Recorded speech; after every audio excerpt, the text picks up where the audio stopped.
All right, everybody, welcome back for another deep dive. Glad to be back. Today we're going to do something a little different. Ooh, exciting. Yeah, and I think this is going to be really fun I hope so. because you sent me this document a couple weeks ago, Mm-hmm. and I got to say, when I opened it and looked at it, I was like, wait, what? It's creepy, right? Yeah, this is creepy. It's intriguing. It makes you want to know more. Yes, exactly. And the fact that we know so little makes it even more interesting. Yeah, so we have this single PDF document, Right.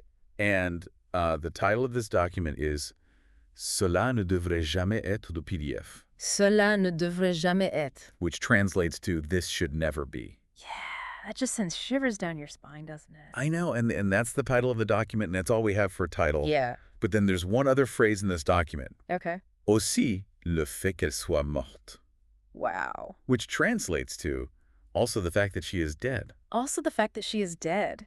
So we have a really, really small amount of information to go off of. We do, but it's so juicy, right? Oh, it's so juicy. It's so Mhm. interesting. I can't stop thinking about It's like a little puzzle. Yeah. And we only have a couple of the pieces, but the pieces we have are just so fascinating. So what do we do with this? What's the first thing that came to your mind when you saw this? Honestly, just chills. I mean, Yeah. the French phrase "Cela ne devrait jamais etre," it carries this weight. Yes. It's not just like bad or wrong or, you shouldn't have done that. It's this fundamental, like, this should never exist. Yeah, it's like morally reprehensible. Exactly. It shakes you to your core. Right, and then you pair that with the second phrase, also the fact that she is dead. Yeah. That's not just an afterthought. No. That's like front and center, along with this idea that this should never be. Right. And you notice the language there. Also, the fact that she is dead.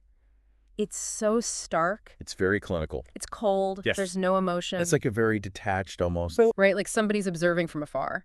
Yeah, yeah. So does that tell us anything about, what kind of document this might be or who might have written this or? It's hard to say, but it definitely makes you think, right? Of course it does. Like, is this a police report? Are we talking about, like, a crime? Or could it be like a medical file? Yeah, some kind of medical experiment gone wrong. Oh. And then this should never be. You start thinking about cover-ups, Oh, yeah. conspiracies, things that people are trying to hide. Hold on a second, though. We just glossed over something really quickly. What's that? Also, the fact that she is dead.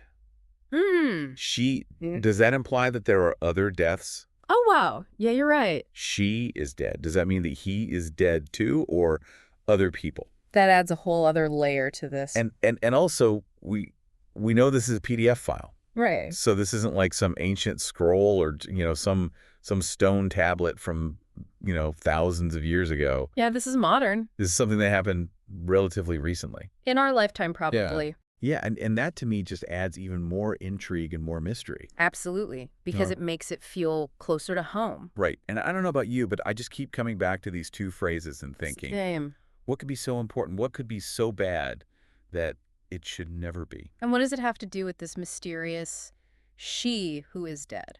And are there other people who are also dead that we don't know about? So many questions. Yeah, and unfortunately, this is one of those deep dives where I think we're going to end up with more questions than answers. That's often the case with the most intriguing mysteries. That's true.